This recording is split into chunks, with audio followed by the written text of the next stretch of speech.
Hi, Julian. Good morning. I assume 9:30 a.m. Yeah, yes, Yeah. so good Uh, so good good evening to you. yeah. Thank you. Thank you. Thank you so much for actually joining me in this episode. So my name is Nicolette. I'm actually the creator for that podcast titled "You're Worthless." Read that again. Juxtaposition of your very soul. Mhm. So before we start, I normally give a bit of introduction of my guests. So let me read out something that I gathered from Podmatch to our listeners today. Okay.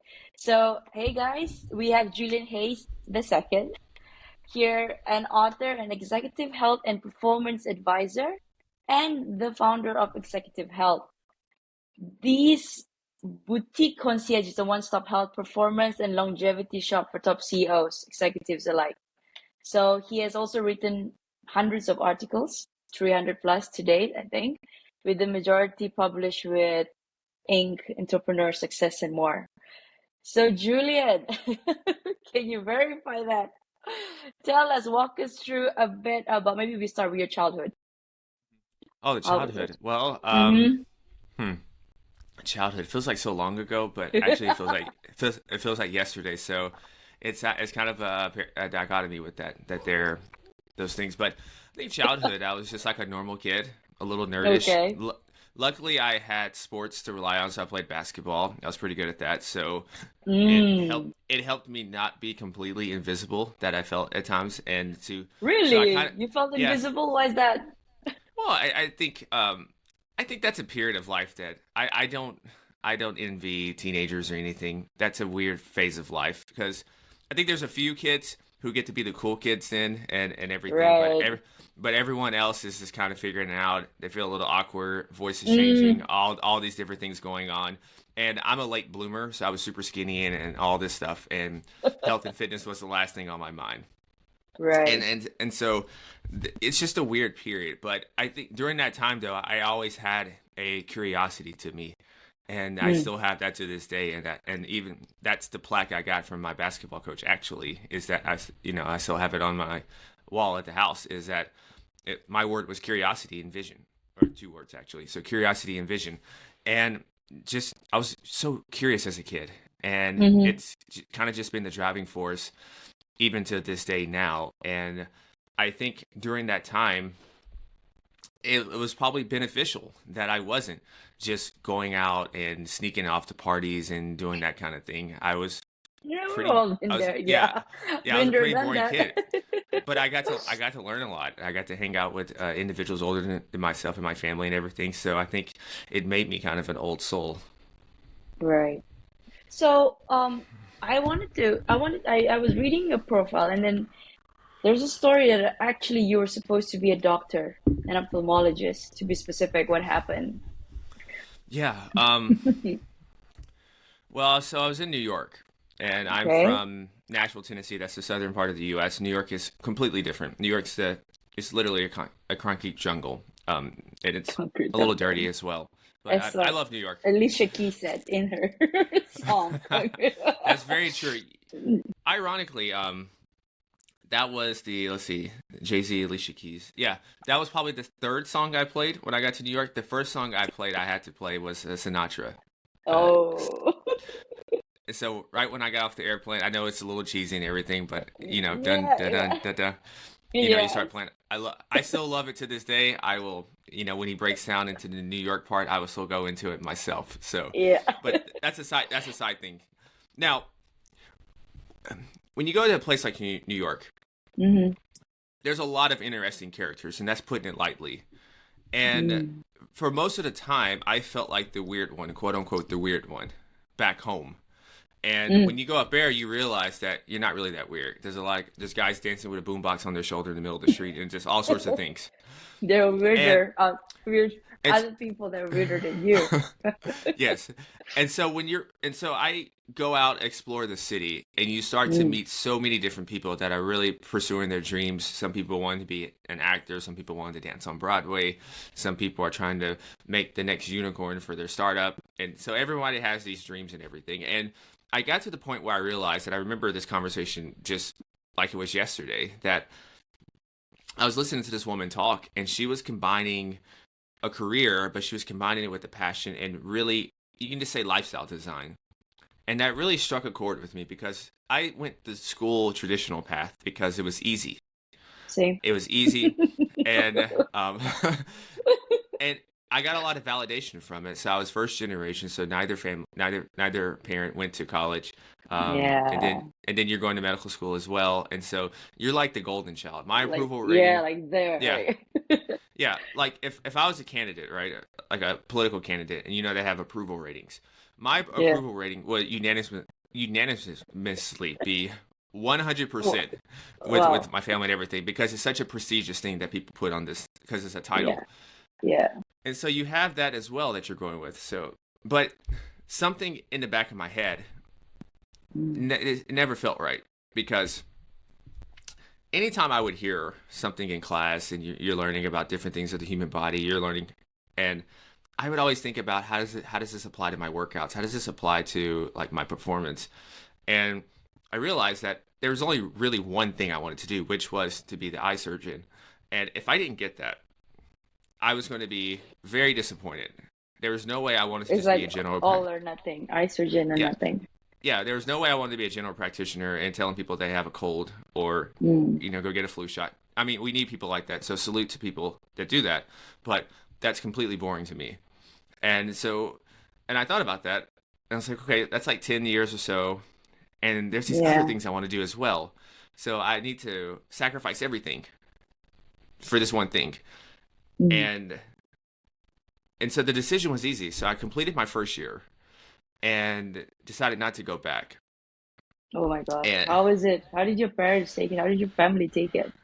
well, I thought everyone was excited for me, which was the opposite. Really? Yeah, no. Wow. Well, because I mean, I understand now. Wait, hang on. When I, You thought they were excited for you, but yeah, because they were I felt more passionate about kind of discovering what I want to do with life. So okay. who, and so some people ask if what happened in New York. There's something traumatic happened in New York. Did I get drug? Yeah, Did I yeah, need to yeah, get yeah. did I need to get Exactly. drug tested? Like what happened? Yeah. Because I really changed and really started to come into form because I'm a late bloomer. So I really became a little more sure of myself Right. starting in my Okay. mid 20s. So that's why it's Mm. like this is a completely different person that left here. What happened up here, right? What's in the water up here? Mm. So and so during that time, like I said, I didn't go back and everything, and I didn't get to the point that I'm at now. Just with the snap of a finger, it was Yeah. so many different crisscrosses and different iterations. I did so many side jobs, and I just kind of did whatever it takes to just do things. And once again, the curiosity comes up. There's a couple of different things in health that I'm interested in, and Mm. so I just logically figured that I don't know, maybe there's 10 other people out of the billion that will be interested in it as well. Yeah. And it's worth pursuing because I don't know, like what's the alternative? The alternative is that it doesn't work and you can go do something else. So it's not really life or death. And that's kind of just my whole way of looking at it is that It's good. yeah, It's like you're not rigid. You're pretty chill. I I think it, mostly that's what boxing, running and all that and lifting is for, is to kind of mellow me out. that's good. As you can tell, I'm Asian. Okay, so in Asian, once the Asian parents once they ask their kids to okay, go do doctor, go be a lawyer, and if you don't, they'll disown you. So Mhm. it's not. I guess I wouldn't say for everybody, but it definitely there's a stark difference between the Westerners and the Asians. So I mean, for your parents to be accepting you just Yeah. like that, that's actually pretty remarkable. Yeah, that's what I mean. A lot of my classmates were Asian, Okay. which yeah, All which right. wasn't a surprise, and so they explained it. It's just it was almost a predestined thing, right? It wasn't even like I had a question. It was either like I'm going pre med, or sometimes parents were lenient and they extended it the whole STEM, right? They just didn't Yeah. say just do medicine or something, but you pretty much had a certain few fields to go into. Mm. All right. So, okay, there's this thing about executive health. What is that? Could you tell Hmm. us a bit about that? Actually, Yeah, could you tell it's us a lot about that? Yeah. Yeah, it's there's a lot of meanings with it. I think on the surface level, people would see executive health as that, oh, he works with mostly executives, and that's kind of true.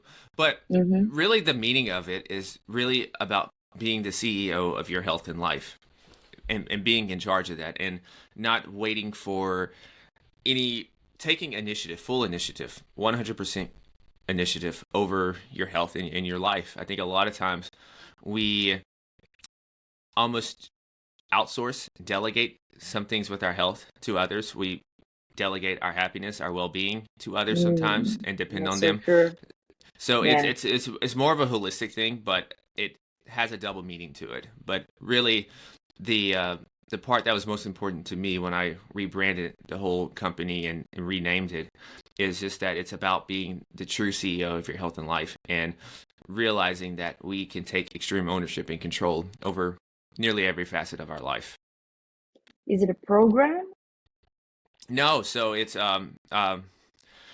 I look at this like art, right? So it's a blank canvas. So every individual is a blank canvas, and we're looking for a story to paint.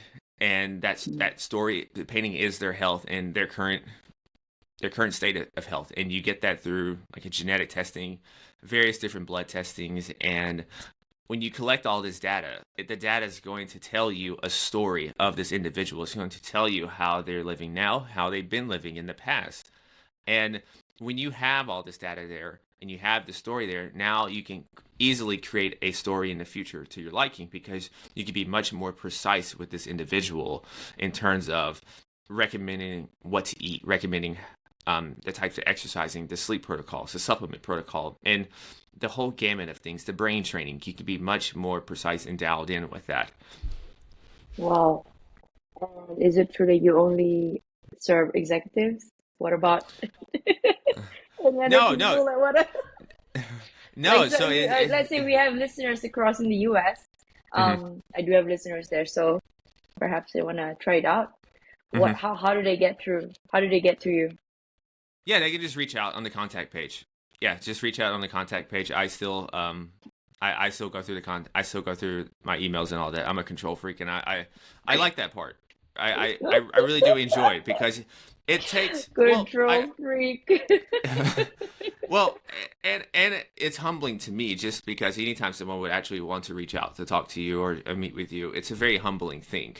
Because, like I Yeah. said, I've had periods of life where I felt completely invisible and everything. So just to have that, I'm not a celebrity, so I'm not going to be like, oh, whatever, I'm used to it. I know it's humbling, because time is our most precious resource. And for someone to take 5, 10, 15 minutes to fill out a form or just even send an email, that means something. And so, That's true. so I want to overlook that. And to answer your question, it's usually someone that's a high performer or is aspiring high performer, but it's, even more so, there's a certain attitude Mm. that will be there. That's the thing. There's a certain attitude, because some of the stuff I do and some of the stuff that's available, you wouldn't say, oh, this is completely necessary. This is, Mm. this is essential to do. It's things that I would like to do this. This is great to do because I care about getting the extra 5% edge. I want to get as much of an edge as I can, whether that's to help me in life, whether that's to help me in my business, or whatever. So there's a certain type of attitude and a person who would be gravitated toward what I do. Yeah. All right. You mentioned a little bit about control freak, and we're gonna dive deep about our personality, and because my podcast here talks a lot about self-worthiness, losing yourself and finding yourself again. So I have questions to ask regarding this to my Hmm. guests. So, in your opinion, um, what do you think? Okay, you mentioned that you experienced some tough times. Have you ever, at any point in your life, experienced any personal loss or something so traumatic that has had an impact to you? It could be negatively, it could be positively. Yeah, I've had my father pass a few years Sorry to hear ago. that. Yeah, he passed a few years ago. I was a caretaker for him for probably 3.5 to 4 years before then. So, and that's probably one of the impetus of just my whole dedication and to health and everything, is that I didn't grow up in the healthiest of families. I'm probably the only one. who is really dialed in with their health. Most people around my area look at health and as something that it just happens. It's just you're just getting older, and there's nothing really you can do about it, which I didn't like. Once again, I don't like just giving my personal power away to something. Now, I'm not Mm-hmm. saying I can control everything, but there's a lot more than we can control than we are led to believe. And so that was one of the things that a little bit irritated me and stuff. So I that was part of the fuel to go with that. But as far as my dad, I think it's a true testament. I've seen him go through a lot of surgeries, and he was Mm. on dialysis. He had amputations. See my grandfather. He had a heart attack. I volunteered in children's burn unit, so Right. I've seen I've seen some a very bad side of humanity and parents and negligence with kids and stuff and like that. Mm.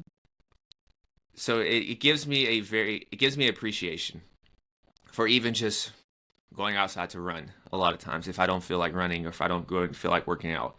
There's a lot of people who would give everything to just go To do walk. that. Yeah. There's a lot of kids who won't even have that opportunity just because of their parents and they were negligent. And so now they have pretty much burns all the way up to their neck and limited mobility and things like that, which which is awful. And so it helps me with my sometimes moodiness and Mm. kind of thinking about I want certain things to go in business and they're important, but in the grand scheme of things, they're trivial compared Yeah. to just Your health.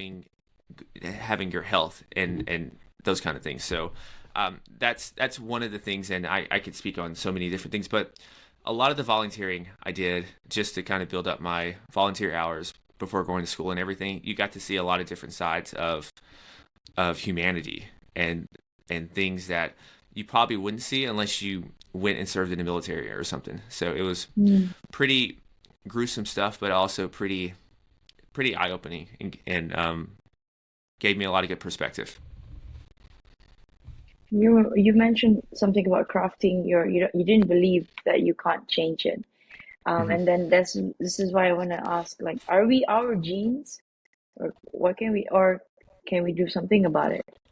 Yeah, well, uh, our genes are really here just to give us a clue of where we came from. That's pretty Mm. much it. This is how you got here, right?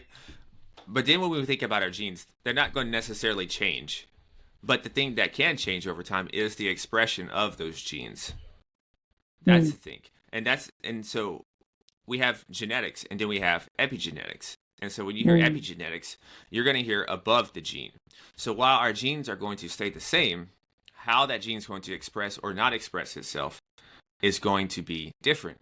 And that is determined by the foods we eat, the relationships we have, the environment we have, the exercise we do, our sleep quality, our vocation, all those things that we're interacting with the environment on a day by day basis, that's going to positively or negatively determine how those genes are going to express. So another crude way to think about this is that genetics loads the gun and everything, but the epigenetics is going to pull the trigger on that. And so one other example, if you like different visual examples, is the hardware of a computer determines is determined by the software, the inputs into it. So Yeah, if we put good inputs of that software into that hardware, that computer is going to perform optimally. that's true. Vice versa, if we don't, and you're operating with Windows 95 and it's 2023, that's probably not going to work out too well. And so it's the same thing with our human body here, is that genetics is such a small determining portion of it. Even if you have genes that are leading to maybe weight gain more or a little more diabetes, insulin sensitivity, it's a very small Yeah. portion. Or But maybe we have, those that carry certain, like, yeah, cancer, like cancer prone genetic. that's a Yeah. that's a wild card. And there's Okay. different snips. There's different snips for that. Even things like Okay. there's certain snips for individuals who can maybe have a more higher propensity for certain Mm. brain elements, such as later stage dementia, all of that. But even if you know that, once again, this is why it's so good to get the story, get your blueprint. If you know those Mm. things years and years ahead, there's things we can do about that. So that's so that's why I love to take that personal power, take that personal ownership. So for myself, for my genes, I have a high propensity for cardiovascular ailments and different blood sugar issues. But I can go get my blood work, and I can see that none of this is showing. So you have to remember, even when you do these tests, Mhm. it's a propensity, it's a probability. It's not an absolute. It's just a propensity and probability, and that's the key thing to keep in mind. Okay. All right. So, what can high-performing athletes teach entrepreneurs about sustaining their peak performance? Yeah, it's the recovery and regeneration. So athletes are Oh, notorious for yeah. doing that. Yeah, So if I you think need of I need some advice on that as well. so if you think about most business people or even a company, usually the more resources a company can get, the more they're going to do, the more they can invest in everything. And you can always just, the more you give, you can always just keep your foot on the pedal. Well, as the human body, it doesn't really exist like that. It has to be a Mm. yin and a yang. You have to have, you can put your foot on the gas a Go lot, and stop, break, and but then you also have to make continue. sure that you to use your brakes a little bit. And so Yeah. that's the thing. There is the recovery and rejuvenation that so many skip out on, and Mm. I'm a little guilty of that as well. I don't care to sleep. It's Oh. necessary, so I do it. So I do it. Okay. If you could eliminate sleep, would you eliminate it? Absolutely. If someone if someone comes up with some kind of I guess it would Some have to be a device or a pill or pill injection. I don't care to where I can you'd get want by. it. Absolutely, absolutely, because there's so much to do. But Like I there's a have. price to that. Like, I Oh no mean, no like I you. I'm saying if Okay. we do this, I get the benefits of actually sleeping 8 hours without having to actually do it. Right.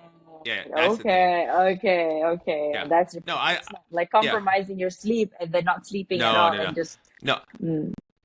Yeah, I pulled plenty of all nighters, and so I've had to pay the price for those as well.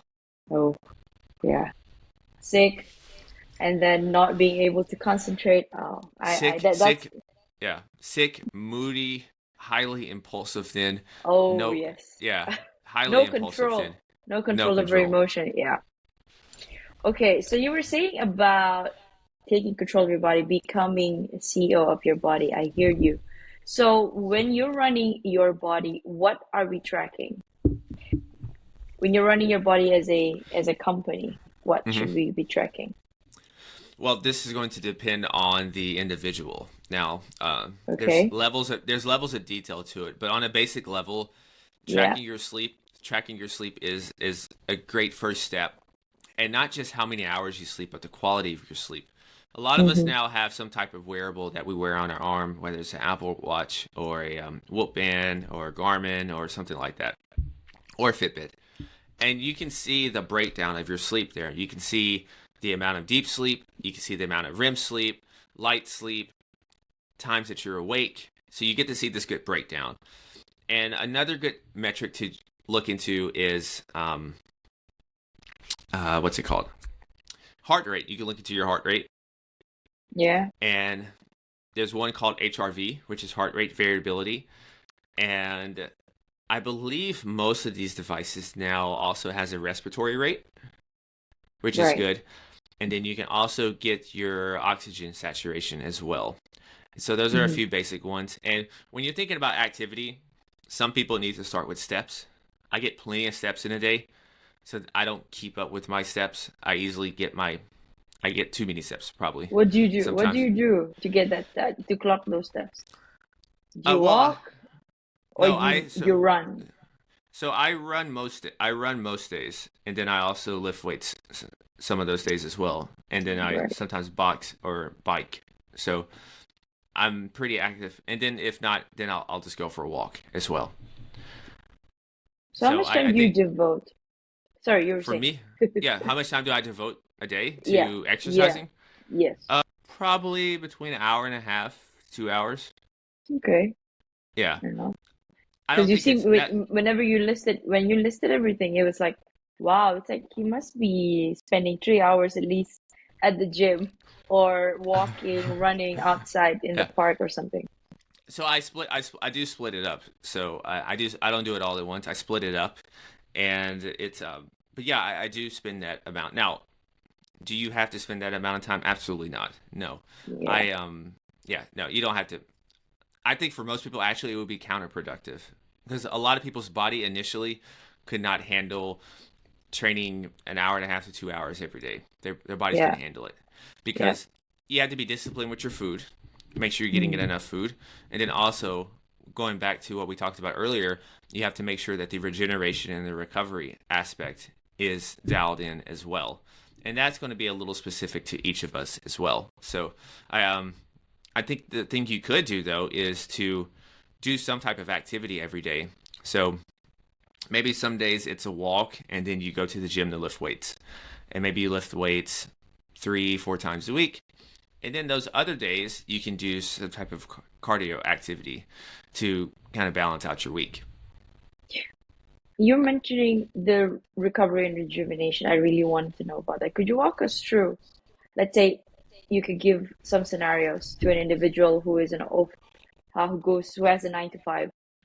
How does he or she rejuvenate, or somebody who's an athlete, a boxer, Mm. or yeah, anything, a Yeah, tennis player. Mm. so probably the individual who's 9 to 5, and Mm. if they sit down a lot, Yeah. I would imagine that they're going to all the time be reaching forward on a computer. So Yeah. I'm already thinking about their posture. So I want to make sure they have Okay. really good posture. So if you get bored when you go out, when you go out, just look at people, and you'll see Hunch. sometimes people they're hunching, right? Their shoulders Mm. will be inwardly rotated in, and not only does it look uncomfortable to me, but it also takes a little bit of your power away, your presence as well, because Yeah. a lot of our communication is nonverbal, Yeah. and one of the first cues that we get is this person's body language, Body their present, language. their presence, their posture. And so this is an easy win to do. So with that said, so that individual who has that, I would have them do a mobility routine, which I do different mobility routine. You can say it's yoga, you can say it's stretching. They're all pretty similar, and really keep those things in mind. But then also when they're going to lift weights, to do probably a few more exercises that is going to work on their back and those muscles associated to help with that posture of them opening. And there's different things you can do with the band as well. But so that's one area. Most likely they're probably going to have tight hips, I think, usually And back. people. Yeah. Back a little bit, yeah. That's probably an area as well. So you think about those key areas right there. And sometimes even with low back pain with people, that's not necessarily due to their back, but it's actually due to their hamstrings and their glutes. Ah. So when you're working out, you put a little more emphasis on working your glutes and working your hamstrings, and then that's going to actually help your low back out. Right. And for someone who's maybe more similar to me, who's Yeah. probably Who actually, excessively exercises and probably is bordering on overtraining as well, or yeah. And the thing is though, one of the reasons probably why I do it and probably why a lot of other individuals do it is if you have a lot of pent up energy and you don't mm, put that, and if you don't put it toward exercising, you're going to put it toward something else that's probably not as productive. And so this is mm, just a great outlet to do. And so, but for that individual, the thing that you're going to worry about is, of course, it's injury prevention, but it's also things like inflammation. So really want them to monitor their inflammation. Now, for both groups here, you're going to get blood work. Um, Different ages can probably, you know, probably younger people can probably get it maybe once a year is probably good for them. And then mm. as you get older, maybe you do it more frequently throughout the year. But so this individual, you're looking into inflammation and probably other aches and pains that that you maybe have, or areas that you probably could have. So for me, since I run a lot, I really make sure Your things like knee, right? my well, the cool thing with, well, I guess not the cool thing, but the ironic thing with runners is that there's going to be some area of the lower body that's going to be your problem area. Yeah, exactly. Yeah. Yeah. Some I people it's the remember. knees, some people it's the hips, some people Yeah. it's their hamstrings, some people it's their feet, some people it's their ankle. So for me, it was my ankle and Right. feet a little bit, and that's because Mm-hmm. those are the areas I hurt playing basketball. Ah. So with me knowing these things in mind, I'm going to dedicate a little more attention to those areas Mm. because those are the potential areas that could go um, haywire off, if Right. if if if I get injured, right? Or those are the areas that are most least likely to become injured for me. So this is kind of how I look at it, even with the genetics that we talked about earlier. We all have a kryptonite. We all have something Mm. that if something goes off plan, this is the most likely area that is going to occur in. And so that's how I like to think about this. And so if we can determine that, then we can do our best to stay ahead and prevent those things from coming. So if someone I know has hip problems, we need to get ahead of that and let's train the hips. Let's put a little extra attention to strengthening those hips. Mm. And then that's going to help everything else. And so for myself, I mean, ankle's not necessarily a muscle, but there's things you can do for ankle mobility and my feet, starting with shoes. I got shoes that are a little more stability that helps with my inward pronation. It's a very Mm. small detail, but it makes a huge difference. Yeah. And so that's the thing that both the 9 to 5er and the we could say the weekend warrior athlete or the overtrained athlete. Yeah. But It's really doing a thorough, deep audit of analysis. yourself Mm. Absolutely. This is the preliminary work. So a lot of times people immediately jump into just a workout program. They immediately jump into some type of diet or something. And they don't take into account one, their personality, their psychological makeup, their day-to-day lifestyle, and does it even make sense for them? So these are a lot of things that people don't ask because a lot of people don't like asking questions. But Mm. for a lot of us, it's imperative to slow down so we can then speed up. And as we're speeding up, we're going to hit fewer and fewer potholes and bumps because we did this preliminary work at the very beginning of the process. And in that process, getting stronger to get through all those bumps, if Hmm. there's any in front. Well, there's bound to be Hmm. bumps. Yeah, and so when you're thinking about working out, when you're thinking about training, I know a lot of times we think about the aesthetics, we think about the outside appearance, Yeah. but really and truly, you're building resilience. How we're gonna look at How summer am I going to look at the bod? beach, the summer Yeah. bod, the beach, the bikini, the swimsuit, and Yes. all that stuff? The Yeah, but dress or whatever. yeah, Yeah. you're really that's exciting to do. I would be lying if I said I didn't think about that. I visualize probably from day one of just how I would look in a suit, how I would look in a blazer, a t-shirt. I had those things because you got to have some type of vision. So when you're going through something at the very beginning, and I bet even like when you're podcasting, when you started podcasting, it's episode one or Yeah. two. You feel super nervous. You're like, what am I Oh yeah. doing? Who's going to listen to this? I feel nervous. There's so many things, right? Yes. But you could think about this, but you could think about the vision. You could think about the destination of where you're going, and that's enough excitement to get you through. So whatever gets you excited, do that. But realize at the end of the day, though, back to the training, is that you're building resilience. It's Mm. not really about avoiding getting sick, avoiding getting injured. Those things are going to happen. That's part of the human experience. But Yeah. the thing that we want to look into is how quickly can we bounce back?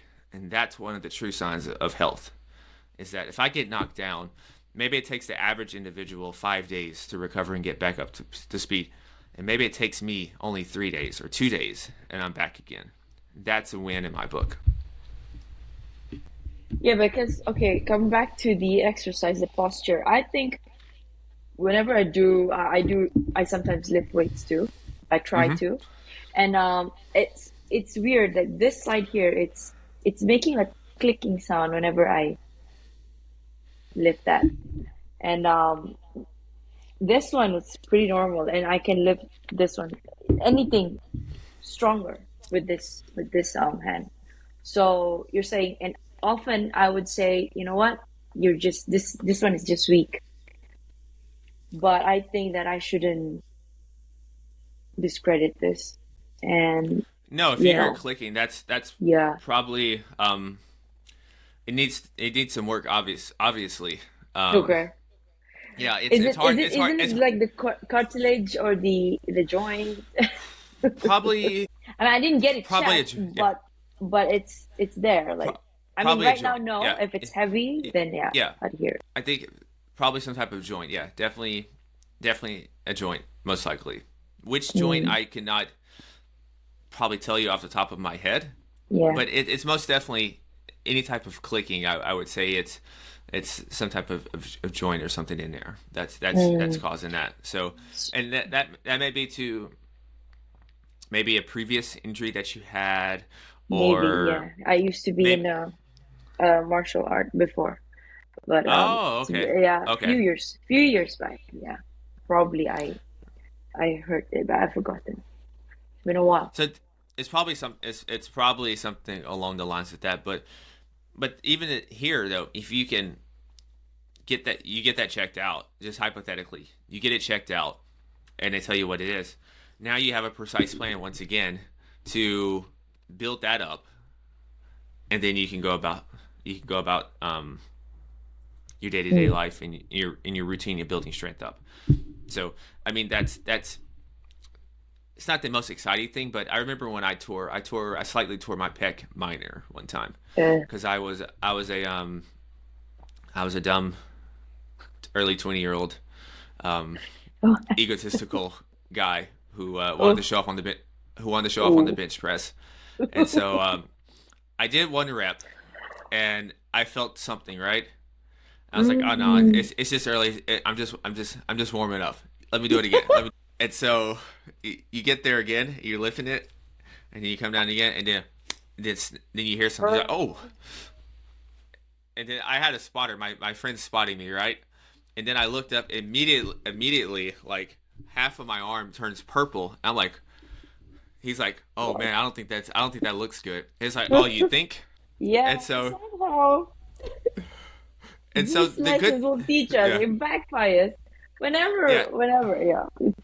And so the good thing is I didn't have to do any surgery or anything, but I did a lot of I went to a physical therapist and I was working in the hospital then, so and Right. I you had to give some time to let it heal a little bit, and then I Mm, started doing some very lightweight exercises to help the scar tissue not accumulate as much. So but it was a good lesson for me. I have not made that mistake since yet, knock on wood. okay. So, what is this success paradox and how does it affect our health and relationships? Hmm. Break it down for us, please. Yes. So usually an individual, when as I said, they're climbing on success mountain, Mm-hmm. they're in the pursuit of success. They're trying to take over the world. And as they're doing this more and more, they're getting the more of the notoriety. They're getting more of the success. Typically, what comes along with that as an added side package that sometimes is known and maybe an unknown is you have more responsibilities now. You're much Yeah. more in demand. Yeah. Most of the people who are going to experience this, they have a personal life that they have to attend to. Maybe that's a family, maybe it's kids included as well. So they have a personal life as well. They have more stress accumulated now. They have pressure now as well because nobody really wants to go back to the day one of the whole Yeah. process. You think about someone who maybe they're eating filet mignons now, and day Mm. one they were eating ramen noodles and just really struggling to get by. They don't want to go back to that. Yeah. So Yeah. that's always whispering in the back of their head now as well. So you add up all of these things and you have someone who has a lot on their plate. And the thing that Mm. unintentionally then gets left out is their personal well-being, is their health routine. And so a lot of times these types of people, they don't get out of shape or start to get poorer health. It's not out of negligence really. A lot of times it's just they have all these other things, and they're not properly structuring, organizing those things. And so the health, unfortunately, gets relegated to the end of the bench, but not out of Mm. negligence. And so that's the big key there. It's not, these people are not even lazy. You can't have any worthwhile, successful endeavor and be lazy. That's impossible. Everything takes work. Okay. So, what are the couple of reasons that cause us to age faster than we should be? Well, I think the easy one Stress. is absolutely stress. And it's not even, and when we say stress, that's such a broad term, but But people there's so always say many. there's good stress Hmm. Yep, and then there's bad stress. that's the you stress is the good stress. And when you're working out, that's a stress. That's a good stress. You're building your body, or you're breaking it down then, but it's going to build back up stronger for that very thing. But we have physical stress. We have relational stress. We have Mm. emotional stress, mental stress. We even have some spiritual stress. We can even have financial stress. There's so many different types of stress. So when we say stress, of course it could be that, but what type? What's going on in your life? You can have people who on the surface they seem to have everything. They have a successful company, business, or job. They they can do different lifestyle things, but something's missing and they just are stressed. Why are they like this? Well, maybe their spiritual world is upended, or maybe they have no fulfillment or whatnot. So there's so many different ways that this can look, so many different masks that stress can have. And even with saying that, it's not the goal to just, I want to get rid of all the stress in my life and I just want to live stress free. That's sounds like a fairy tale, and it sounds boring because Mm. what you are probably looking for instead is, I'm looking for a way to mitigate my stress. I'm looking for a way to take control of my stress and not let it control me, but me to control that. I'm looking to just feel in control of my life. Those are probably the things that we are looking for. So that's a key one, because that usually leads to someone who has unmitigated stress, feeling out of control. That's usually going to lead that individual to probably make poor decisions in terms of with their food and their fitness routine, and probably even their relationships, or they might even start to use alcohol more and abuse that as well, or other substances. And another big easy one is, of course, too much alcohol, smoking, those kind of things. I think that's a given now. Well, maybe the smoking, but not the alcohol. So Mm. too much alcohol as well is one. And then uncontrolled inflammation. Once again, that can go back to a lot of our lifestyle as well. So probably 90% of the battle when it comes to healthy aging, it's really comes down, it's lifestyle. It's really the fundamentals, the foundation. And then once you have that, then you can start, majoring in the minors. But a lot of people would do good to just stick with majoring in the major for right now and really taking control of that before worrying about some of the most minute, smallest details when it comes to wellness. So you were mentioning the paradox earlier. So would you want to be somebody who's like I know you're you're now, I don't know, maybe you're balancing the success and are you the type of person, I guess what I'm trying to say here, are you the type of person that you want to be able to to juggle all of the balls that you have in your hand, or would you be willing to let go some of the balls and then pick it back up? Oh, you have Which, to you have to delegate. Are you talking about delegating certain things off your plate? okay, so you would delegate it. Yeah, you have to delegate it. But what I'm saying is, though, I think you don't have to let your health suffer just to Mm. pursue a successful career. Those two things can go hand in hand together. And I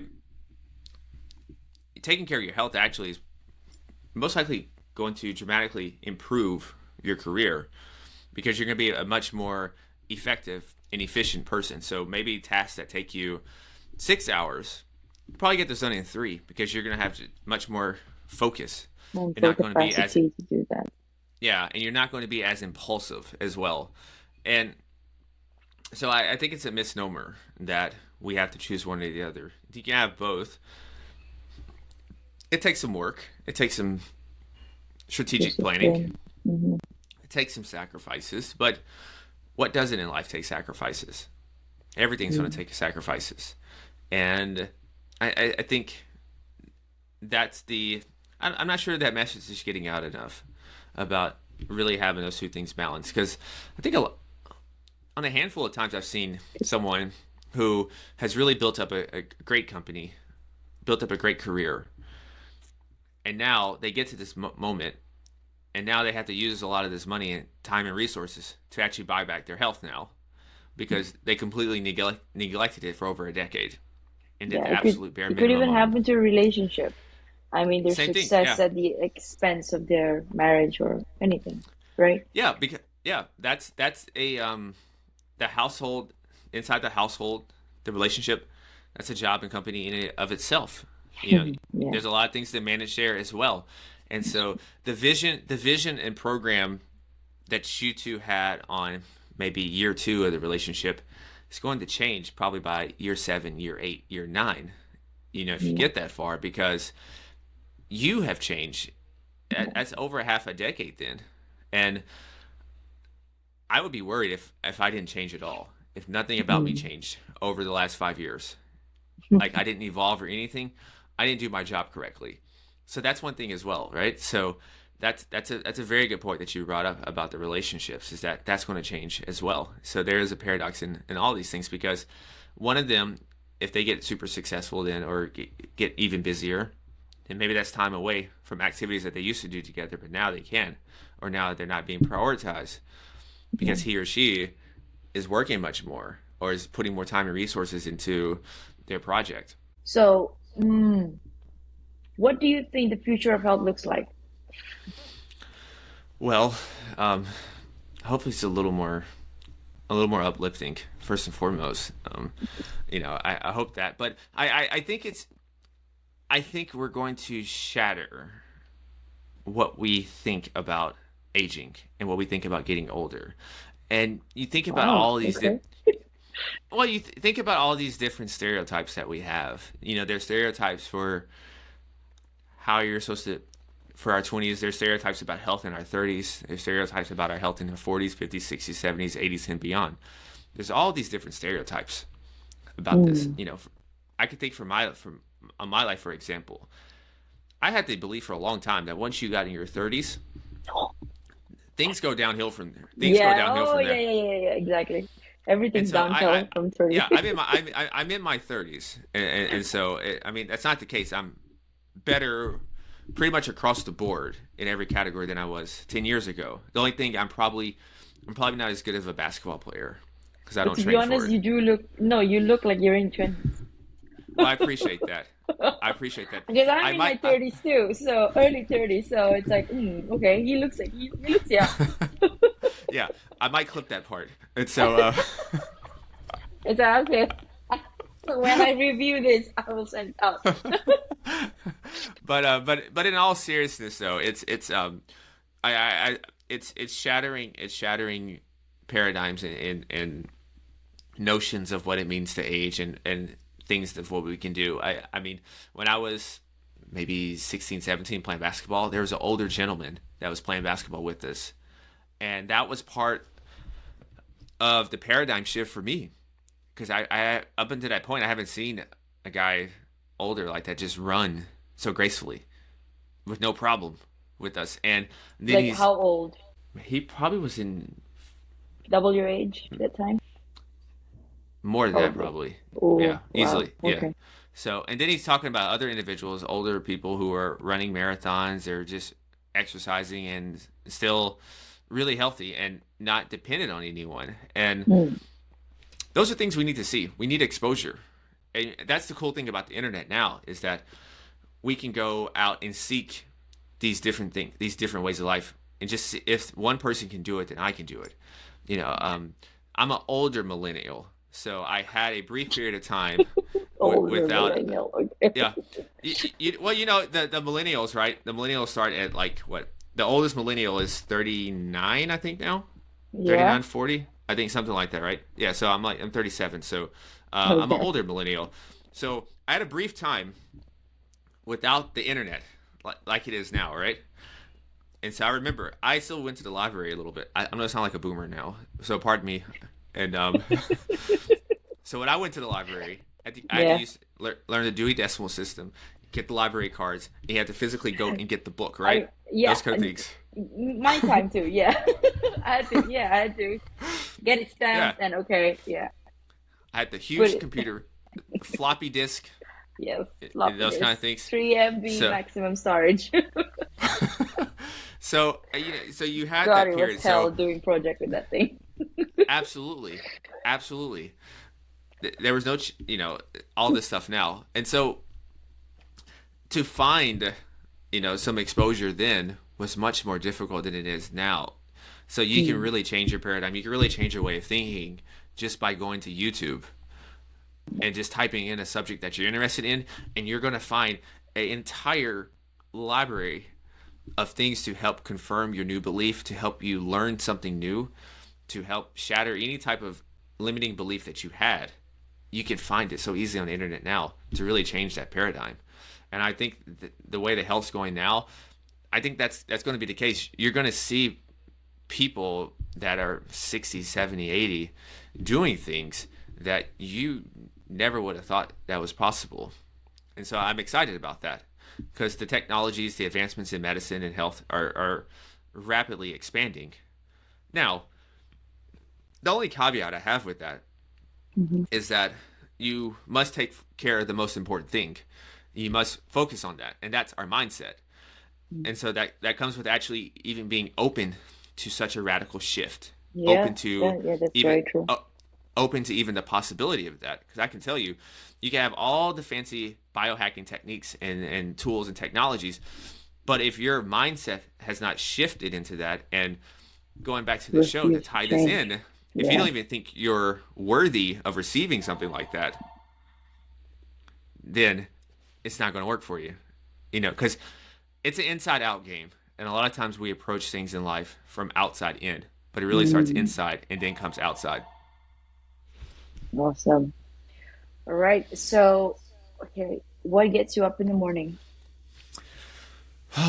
Well, sometimes it's a couple of different songs. No, I'm just joking. But You can share it. You can share it to no, us. no, it's super nerdy. My playlist is super nerdy, right? It's super nerdy. Like It's what? because I R&B, hip hop, pop, no, I love or movies. jazz? I like jazz, but I love movie scores. So like even when I'm running and working out, I listen to a bunch of different movie scores and stuff. Right? So um, Really? yeah, I have a bunch of different stuff Wow. from The Dark Knight. I have a lot of different James Bond songs. And Wow. I have a ton of Mission Impossible songs. Right? So I love that there's a new movie because that means there's a new That adds soundtrack. into your Yeah, collection. Yeah. there's another one next year, so that's more songs. So I'm so Okay. You're the but first person that actually admitted to liking that kind of playlist while you're working out. Okay. Amazing. absolute yeah, look, I could probably have a whole podcast show Podcast just for just that. talking How about much you music love and music. Yeah, yeah. and because I'm going to finish this part about what gets me up in the morning, but just a quick thing Mm. on this is that music is so powerful. So I was the only child, and the cool thing about music. Oh, you were only child too. No, no, no. But music Oh, is okay. powerful. Yeah, Oh, my okay. Okay. inclination to music is, yeah, I've given it up to my Yeah. parents for Yeah. exposing that to me. And music can give you any type of feeling that you're seeking. And so Yeah. a lot of those movie scores and everything is I want to feel adventurous, I want to feel heroic.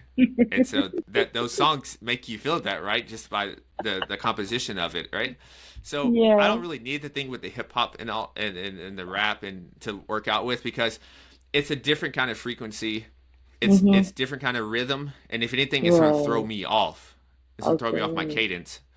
So like with this is the tempo I want, right? It's a little dramatic, and it's this sometimes some of the songs it's just slow, it's just subtle, subtle, subtle, and then boom, And and it's boom. just Yeah. yeah. So you have that. But what gets me up in the morning is really just the opportunity to create something from nothing. And I just, I realized that I was in a lucky position to just even be where I am today. And, going back with some of the previous experiences that I've seen and been exposed to, I took it for granted until I started getting out in the real world. Um, started going to college and then going to grad school, eventually in New York. And you talk to other families, you talk to other kids, and you realize, oh, I had it pretty good. I just took this for granted. So Yeah. you actually have a bigger appreciation for your parents than you did Yeah. initially, right? I think I heard someone say that you you idolize your parents at first, and then you demonize them probably through the teenage years where you want to be rebellious, and then as you start to get a little older, a little wiser, you start to respect them and understand. So I'm Yeah. definitely at that. I'm definitely at that stage, and Full circle. yeah. So it's really just the opportunity to do this. It's exciting. It's a little difficult. There's a lot of different moving parts. There's I'm nowhere close to where I want to be, but that's the exciting part is that you're building something. It's an adventure. Like the movie, like the songs I listen to. Do you have a mantra that you live by? Oh man, I have a handful actually. So One, top of your okay. So, right now. let's see. One that I heard that I've adopted recently is that pressure is a privilege, obstacles are opportunities. So Wow, I don't know where I heard that that's a from, good but one. I really liked it. Treasure is a privilege. Obstacle is Yeah, an it's opportunity. opportunity. Yeah. Then I think another one I have. It's I just say I am the storm. So there's a whole saying before that, but that's just the sum of it. And so it's it was in one of the Mission Impossible movies. They changed the quotes from the original from the author, but it's Right. basically fate whispers. Let's see, fate whispers to the warrior, a storm is coming. That's what they say in the movie, but the real thing is fate whispers to the warrior, you cannot withstand the storm, and then the warrior whispers back I to am the fate storm. and it says, I am the storm. And so that's all Oh, about and so that's all about, I don't care what fate says, I am the storm. And so I'm going to take control of my fate. And so that's why I like that one. So sometimes when I'm running, I do various affirmations because that's the time where I feel most I feel most alive, and also I'm not thinking about anything other during the day. And so your head's a little clearer then, and I think that's a great opportunity then to affirm affirmations to yourself, right, as you're doing this. And then another good thing, just to add on to this, is to record yourself. Record some of your best affirmations, record some of your statements, your I am statements, and listen to it three to four times a day, and just brainwash yourself. Get a little delusional. I mean, cool that yeah. I've been called a little delusional, right?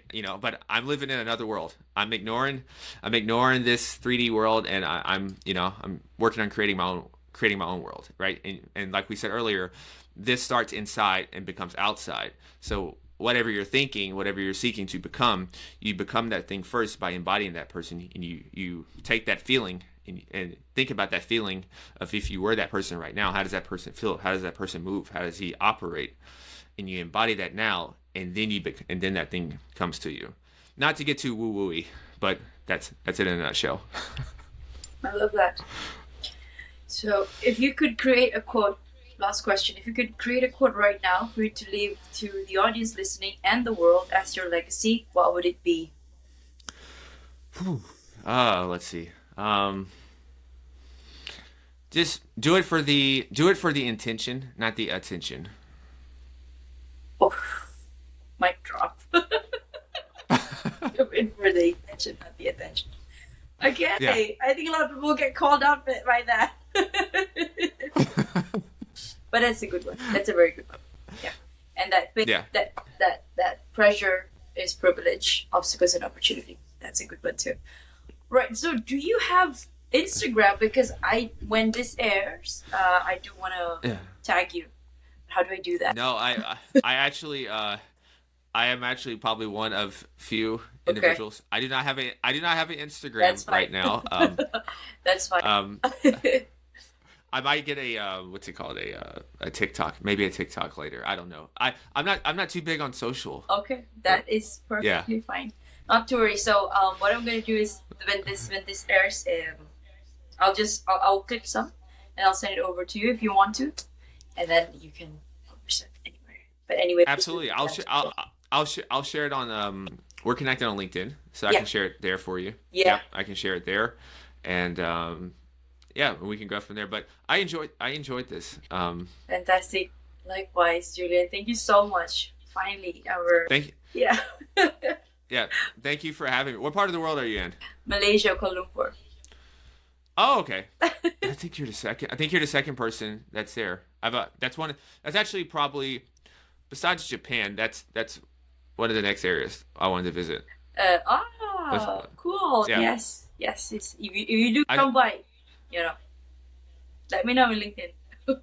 Problem. I will absolutely, I will do, absolutely, absolutely. And so well, I know it's nighttime, so Yeah. Thank you so much, Julian. Well, you have a great day. Okay. Yeah. all right, you too. Take care. Take care. Okay. All right, Bye. bye bye.